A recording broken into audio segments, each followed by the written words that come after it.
told me you're not my dad, so I stopped acting like it. He learned his lesson the hard way. My stepson Leo looked me dead in the eyes at his own 16th birthday party and spat, "You're not my real dad." The words echoed across the fancy restaurant I'd booked just for him.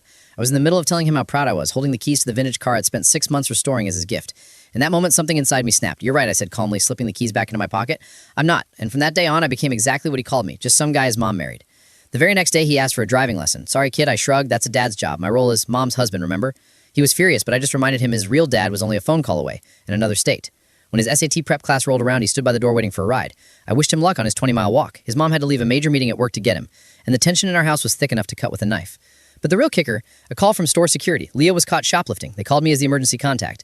"There must be a mistake," I explained to the manager. "I have no legal authority over him. He's made that very clear. You'll need to call his actual parents." 3 hours later, his mortified mother had to abandon a work conference to retrieve him. Apparently, the look of sheer terror on Leo's face when he realized I wasn't coming to save him was something to behold. The requests kept coming. Money for the baseball team? That's an odd thing to ask your mom's husband for. A parent-teacher conference for his failing grades? You'll need an actual parent for that. A frantic 11 p.m. call from the side of the highway with a broken-down car? Sounds like a job for a father, not me. He had to pay $67 for an Uber home.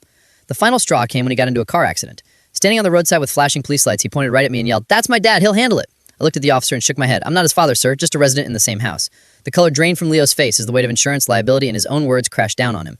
That night, he walked into my office, tears streaming down his face. "Okay, you're my dad," he sobbed. "Is that what you want to hear?" I leaned back in my chair. "Leo, you were right. I'm not your real dad. I'm just the guy who loves you enough to teach you that words have consequences." He finally understood. He ran in and gave me the tightest hug, and in that moment, the labels didn't matter. We were finally a family.